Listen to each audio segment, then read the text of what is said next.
Well, thanks for the introduction, and thanks, Cameron, for giving us that update.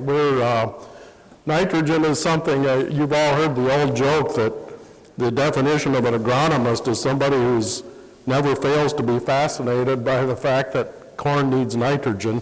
And I think we've demonstrated that pretty well by this point.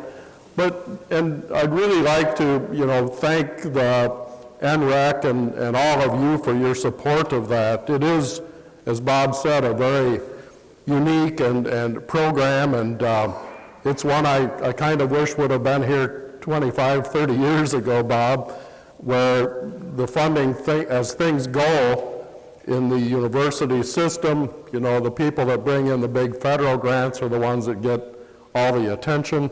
And this is one that can answer questions that you have and that we have, and not worry about whether that's going to continue next year. So I appreciate that very much. I'm going to turn this over to Dan when I'm finished, and we'll see how long that takes. I've always been on time, Bob, and they have break after this, so they don't mind giving that up. But I'll turn it over to Dan at the end, and he's going to say a little bit more. But some of the results I'm going to show you come from the work that he's been able to get done in farm fields. And this is a treasure beyond measure almost. Dan Schaefer's contributions to Illinois agriculture have been large. They were large before, but in recent years when he's been finding producers and working with some of you to get these trials done, this is really what other states would like to have and don't. But I'll show you some of the data from those this morning, and just how valuable that is on an ongoing basis is really something. Bob already showed you my favorite slide, and it's one that I think Dan was in an airplane that was obviously crashing at the time.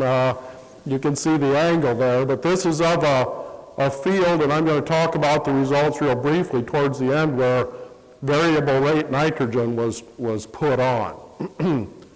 Bob showed you some of that. You can see the zero strips.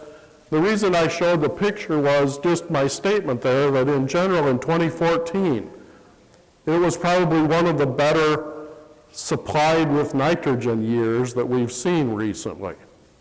And green to the ground was a phrase we heard fairly often this last summer, in the middle of the summer.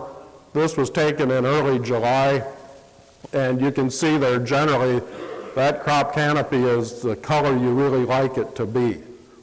In fact, green to the ground probably isn't necessary, but it sure doesn't hurt. And we had a crop that was generally well supplied with nitrogen. And you might say, well, we had a fair amount of rainfall early in the season, even after planting. May was sort of wet. This was mixed around the state a little bit, but we had some areas with pretty large amounts of rainfall. And we might have looked at that and thought, well, this is going to be a problem with nitrogen loss. I'll show you data that says that it was a pretty responsive year. In other words, it wasn't one where you wanted to skimp on nitrogen, but that's partly because we had such high yields.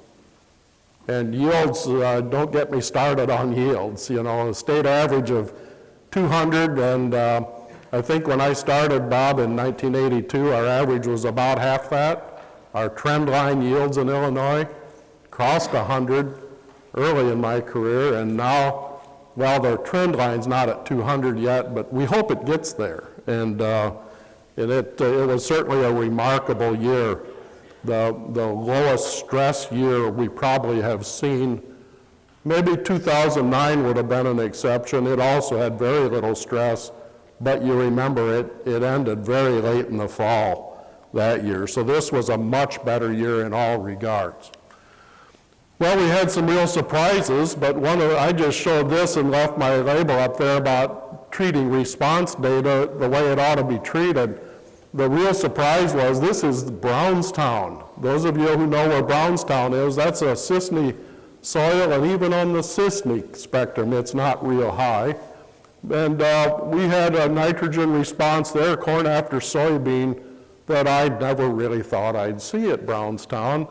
the fact that it started here about 120 bushel yield without nitrogen isn't so unusual, except at that site it is. They usually end there. And yet we went up to about 220 bushel yields there, and we got there before we had reached 100 pounds of nitrogen.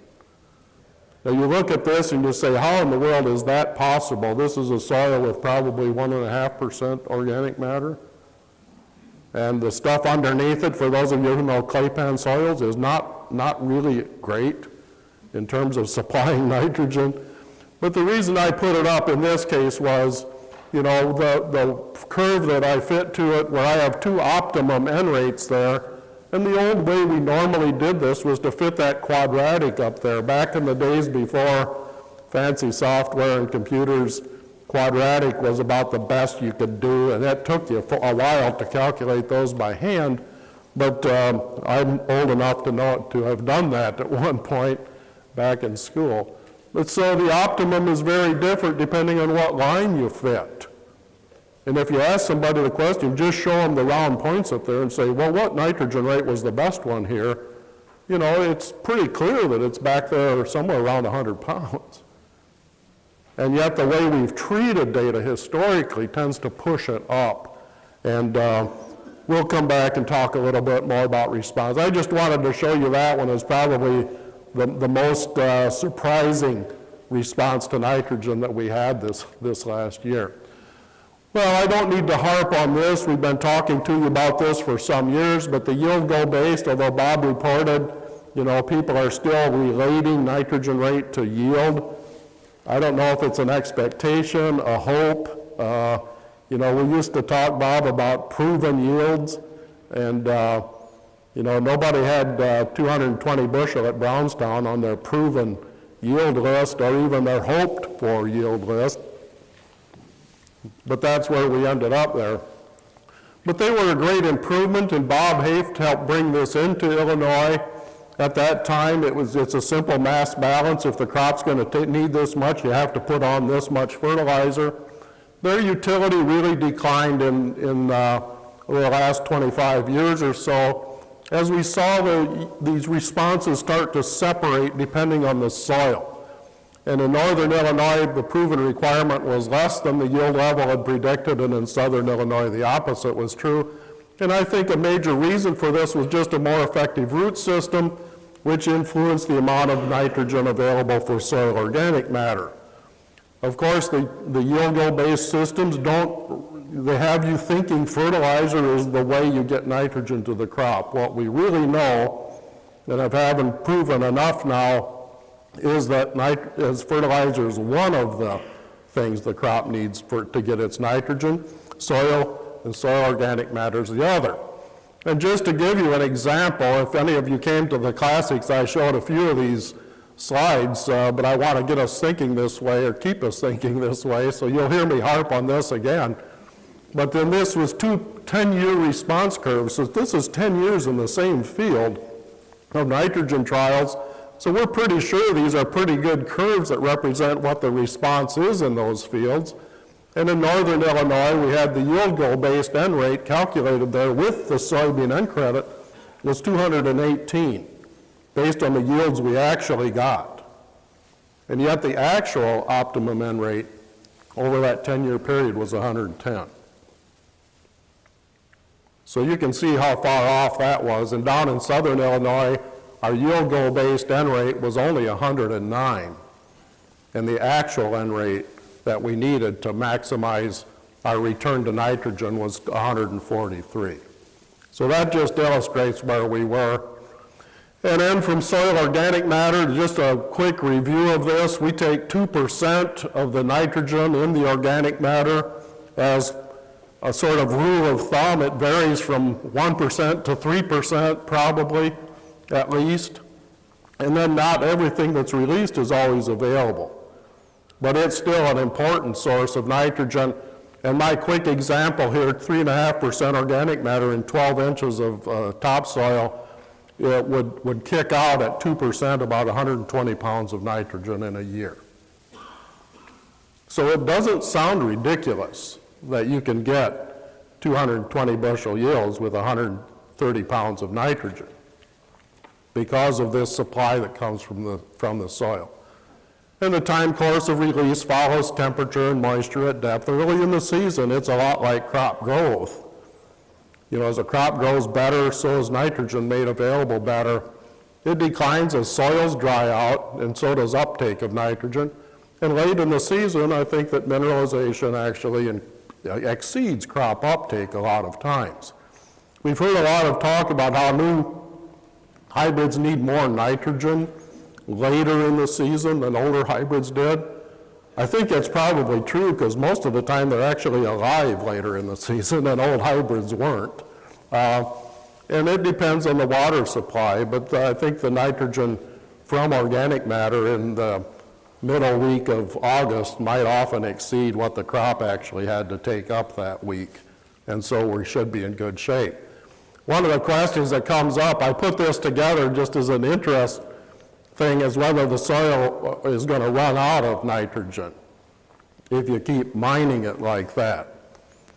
I think the answer is probably someday, but this tells us it's going to really take quite a long time.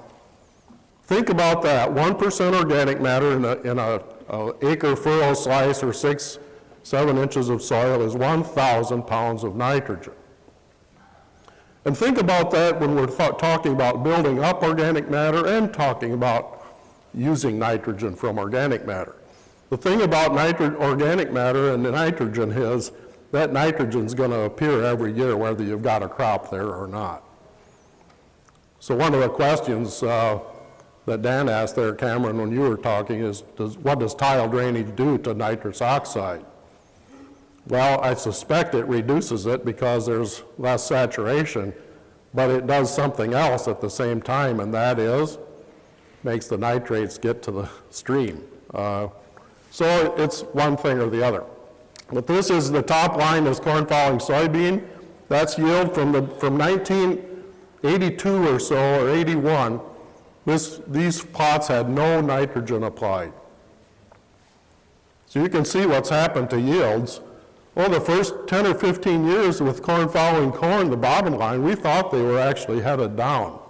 And then something happened, and they weren't heading down anymore.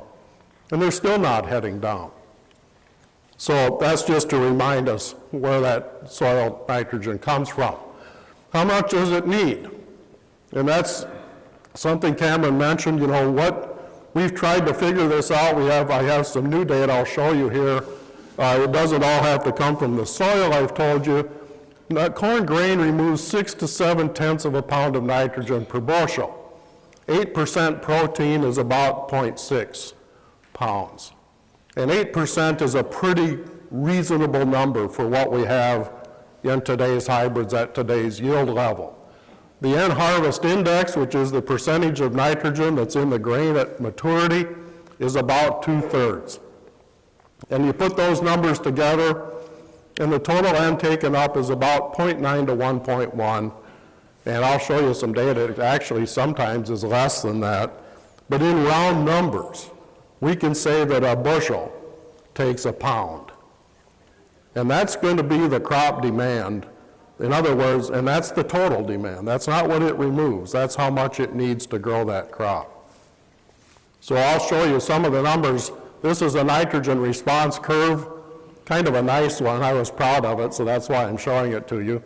And that's just sort of an ideal curve. If you were making one up, it would look like that. And that's the corn following soybean, and it took about 200 pounds of nitrogen to produce about 215 or so bushel yield.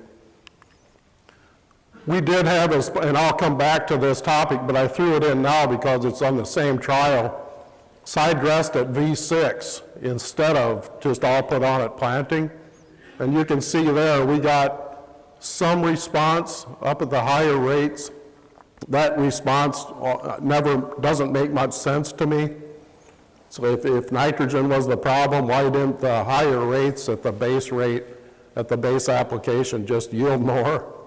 But that's what we found this last year. Just threw that in. So this is the total nitrogen in the plants at maturity, pounds per acre. And you can see where I just drew in the line there at that 200 15 bushel or so maximum yield. And we only had about 170 pounds of nitrogen in the crop at that point. If we went to higher nitrogen rates, we got more into the crop, both the grain and the stalk, without adding extra yield, so those percentages went up just a little. And putting it on a per bushel basis, which is the way we like to think about it, you know, at the maximum yield, we only had 0.8 of a pound of nitrogen in the whole plant, per bushel of yield. The grain amount was actually less than that 0.6 I mentioned, so this would come to a crude protein of only about 7.5 in this case, and the stalk had, the stover had about 1/3 of that nitrogen in it. I just put those harvest indexes in there. The one for grain was 53%. That means 53% of the dry matter at maturity was in the grain, and 68% of the nitrogen was in the grain. Those are pretty typical numbers. We did the same study at Brownstown. That's the end response curve there. So we didn't maximize yield until we got out to that 280 pound rate. And these are the numbers per pound, per bushel, pounds per bushel, and they're very similar to the ones I just showed you. About 0.8 of a pound total, about 0.6 in the grain, and about 0.2 in the stover. So I'll just remind you, we still like the NREC calculator, and we've updated it since last year, and we'll update it again. John Sawyer at Iowa State continues to sort of maintain it for us. We're talking about moving it to a more neutral site where it doesn't have that great big red banner up there anymore. If they weren't better at us than us in basketball, we wouldn't be in such a hurry to do that. But you run that and you pretty much come out with numbers based on current prices today. And if you've never looked at this before, which I can't imagine anybody in this group would say that, at least admit it, it uses all the recent data combined to predict a best return to nitrogen, and it converts them to an economic return based on current prices. It does have a range in it, and most of you know that as well. Bottom point there is the one I wanted to leave with you. It's almost never perfect for a given field, and I'll show you that with some of the data here in a minute. But it's the best guess we've got. I would contend that fairly strongly. We know that nitrogen responses are variable, but if they're variable, what's the two responses if something is variable like that? One is try to put on the best guess you can, in this case from research data, and we have over 600 responses running in the Illinois NREC calculator from over the last 10, 12 years. The other is to just put on a bunch so you're sure you always have enough. And that last one is probably one that we need to rethink if that's our approach. So it is responsive to prices, and everybody's thinking costs and prices now. This shows you how responsive they are.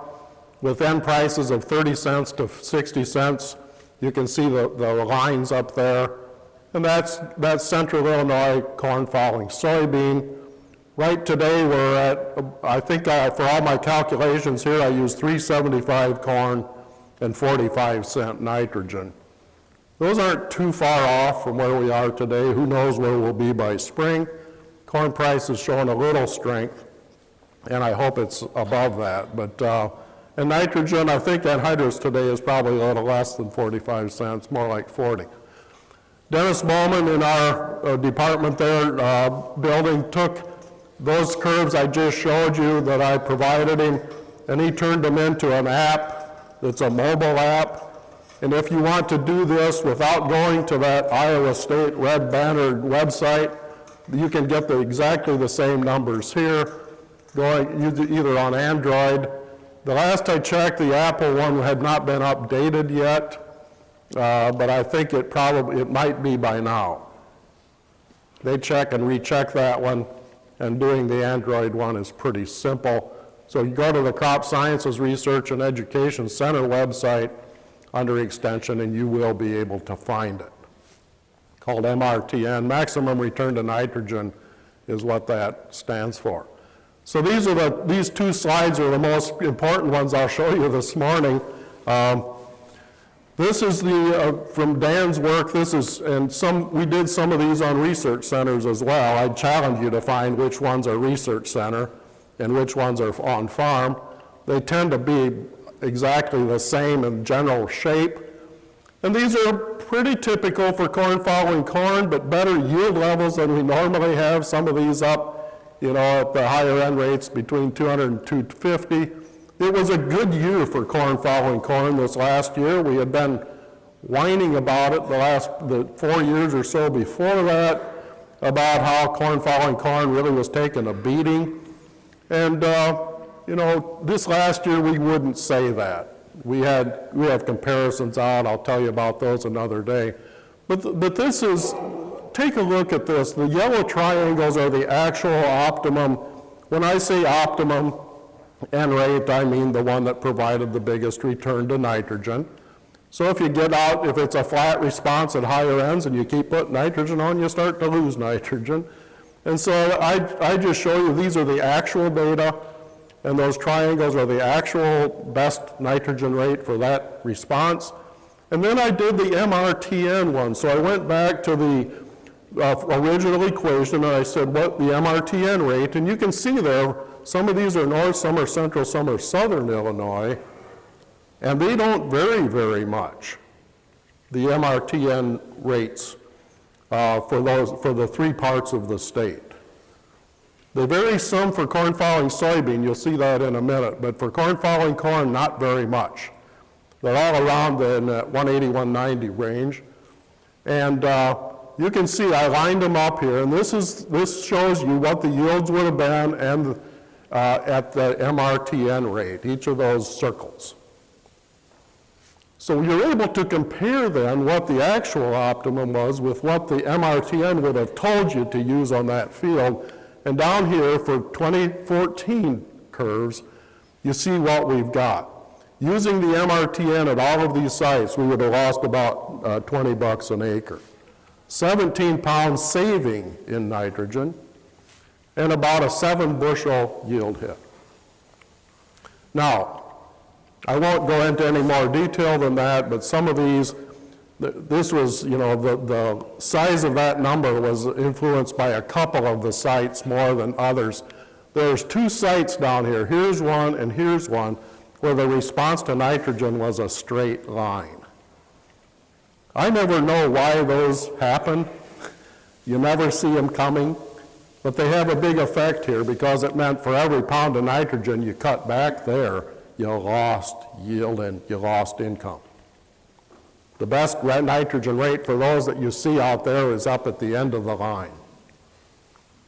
So those are what helped to drive this up, and those losses you can see from this circle back to this circle, that's a pretty good yield hit, probably about 20, 25 bushel in some cases. For most of the others, this wasn't too bad at all. You can see up there we've got, well, these are flattened out up here. Some of these are actually below their MRTN. In that case, the MRTN, you raised the yield, still didn't increase the return. And why is that? Because you didn't raise the yield enough to pay for the extra nitrogen. So that's the 2 sides of that. But in general, I would expect if we look back over years, we'd often see this kind of distribution. And the MRTN is still, based on all the data we have before, the best guess we've got. So this next one's corn after soybean. This one's a little friendlier, but again, we had high yields, which took a lot of nitrogen, and we needed a lot of fertilizer. In other words, we couldn't cut back a lot with it. But if you look at the MRTN, and these that are the low ones, actually northern Illinois has a lower MRTN than central and southern Illinois, and that's simply based on the data we've got from there. But you can see they distribute more equally across the 2 sides here, but we only lost about $15 an acre averaged over all these using the MRTN, and that was again the same thing, 17 pounds of nitrogen and only about 6 bushel. That 17 pounds, by the way, that's about the end of the range that the MRTN calculator gives you. Gives you a range below and above where we expect, based on all the data, the response to be within $1 of the maximum response return, $1 per acre. And if you'd gone to the high end of that, we would have, these numbers would be right in line. They'd be almost the same. There's probably still be a little loss because these that level off before that, the more nitrogen you put on them, the more you lose. So for all of those on the left-hand side, more nitrogen was not an answer to anything. All those on the right-hand side, it would have been. So just to show you a couple others that Dan produced, this is fall versus spring. Surprising, but in some ways, at least if you listen to what people say, fall is always worse, right? And you need more nitrogen. Well, maybe not. Now this last winter was one that almost ideal for keeping nitrogen where it was. Do you remember how deep it was frozen a year ago today? You know, there was nothing living in the top 2 feet of soil that was making a move a year ago today. That's a little different now, but we haven't had a lot of precipitation. I think our nitrogen that we have out in the field is pretty safe today, and we'll see what the spring brings. But that was sort of consistent. There's another trial. Yeah, the optima are a little bit different, but you know, those are essentially, those curves are on top of each other.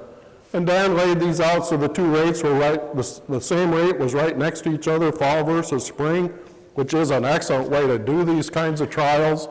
And you can see there that there are going to be times when fall looks every bit as good as spring. Maybe if you use your imagination, even slightly better, but generally about the same. This is one that had an early side dress put on, and then coming back with some of the nitrogen, 50 pounds of the nitrogen, coming back at V8 stage, basically corn that's halfway between your knee and your waist. And you can see there, this last year, those delaying side dress applications did not do a lot for the yield. I threw in a couple slides. We've been running some nitropyrin studies with both NSERV and Instinct. The 170 at planting time, that's what this is. This is 200 pounds.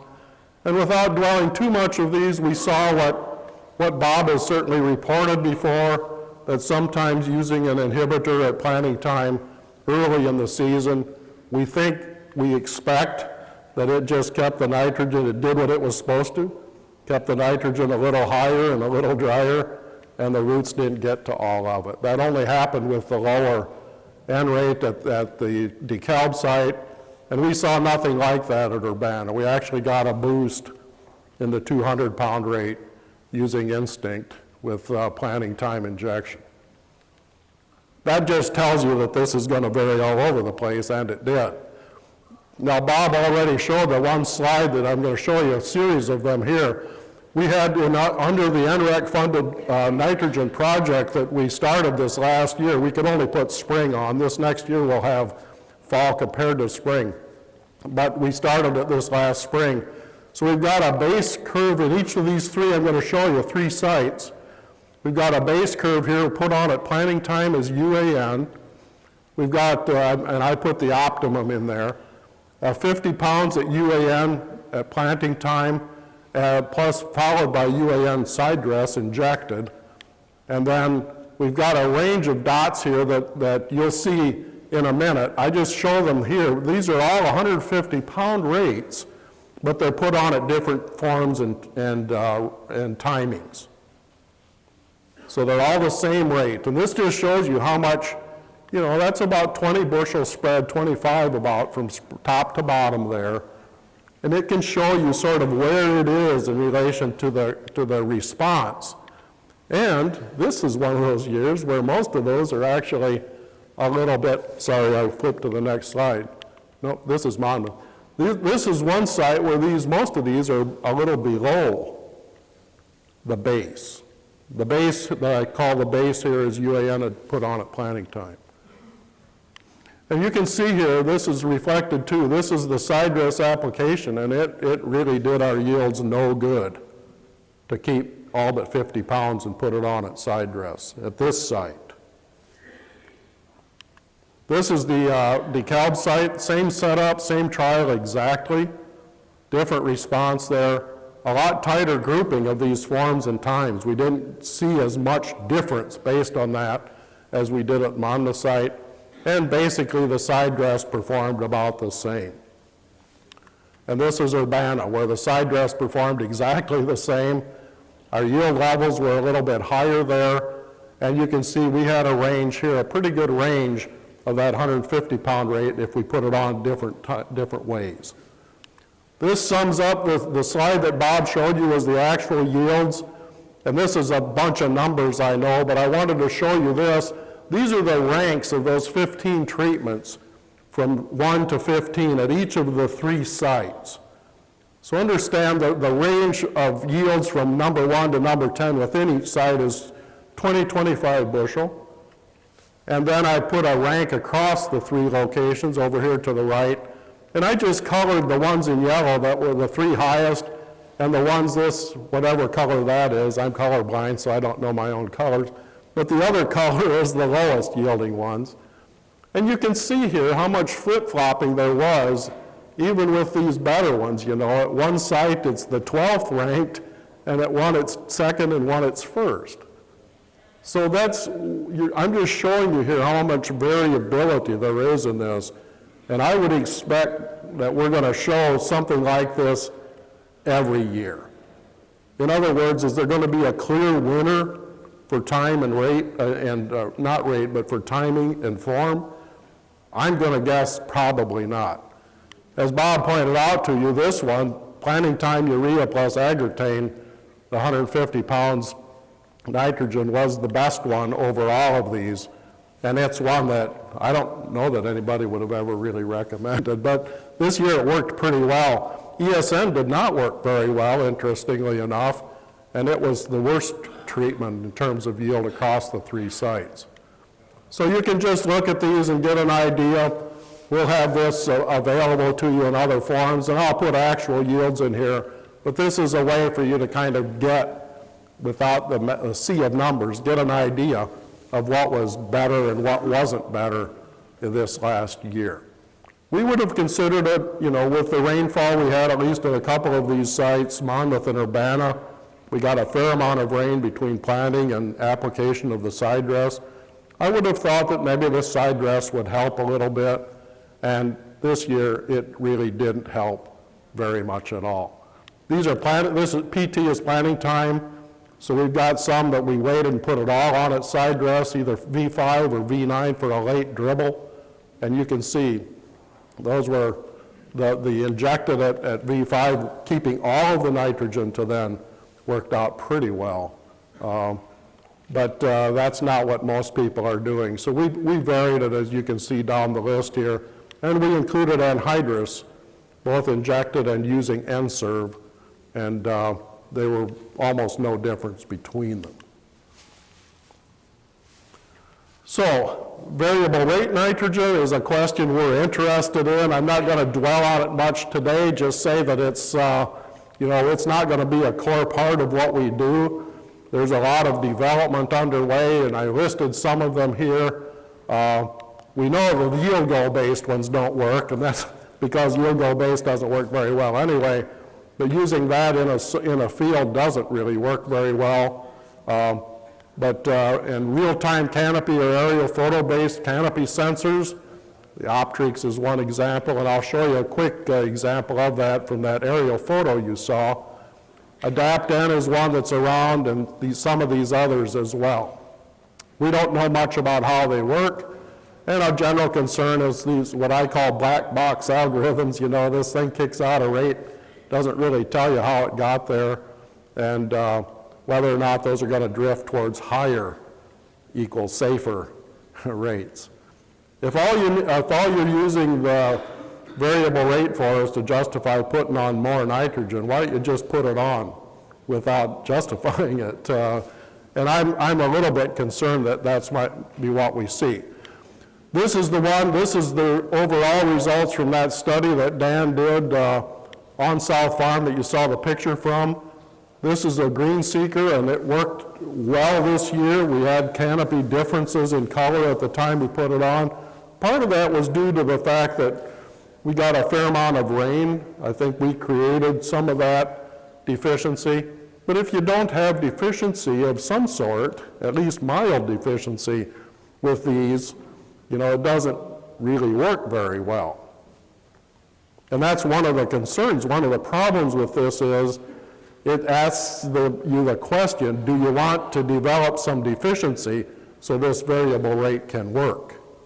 And most people say, I don't ever want any deficiency, but I guess people could get over it. We don't know if short-term deficiencies cause yield loss or not. It's something we're kind of interested in looking at. So that rate was 130 pounds of nitrogen, and we lost 12 bushel from where the line is up above that. We lost 12 bushel and $47 compared to the uniform nitrogen at that rate. And compared to the MRTN, which I didn't put up here, but it's right at about 160, we lost 27 bushel and $88. The triangle I put up is the actual optimum, which in this trial was a little over 200 pounds of nitrogen. So compared to that, we lost with everything because we wouldn't have predicted N rates to be that high. Well, I think I'll skip over this one. It's just some work that Dan did looking at stock nitrate and soil land and yield in some fields in central Illinois, and the bottom line was they don't correlate with anything. None of them do with each other. And this is something Bob mentioned, the NWatch. Howard Brown sent some data, and I just put it together. And I always think this is really comforting when you see nitrogen supply being what it should be, and then over the season, starting about here, it drops off as the crop takes up nitrogen. And if we could draw a line of what we like, this is total nitrogen per acre in the top 2 feet, we'd have it down here at a low level at the end of the season, and everything the crop needs would be in the crop. We won't guess that that's going to happen every time. So I think for 2015, getting the right N rate form, timing, and placement is possible, but the end result is, and it's going to remain inexact. In other words, there's not going to be that one silver bullet that gets you where you need to be every time you do it. Don't assume loss of early applied nitrogen, but I think we should be always ready to remedy that if we know we've got it. And I think by the same token, we probably shouldn't assume an advantage to late applied nitrogen. Now, that doesn't mean there won't ever be one. It's just I don't know how going into the season you can reckon that there will be one that would justify holding back a large portion of your nitrogen to put it on later. Now, if it works out that way, it's not a dangerous thing to do as far as we know generally, but it also doesn't look like a path to 20 bushel more yield. So I like to start with the MRTN rate and build a safe nitrogen system, one without big dangers of deficiency, of loss, or of excess. I kind of am a fan of common sense and think we ought to use more of that if we can find it. Thank you very much.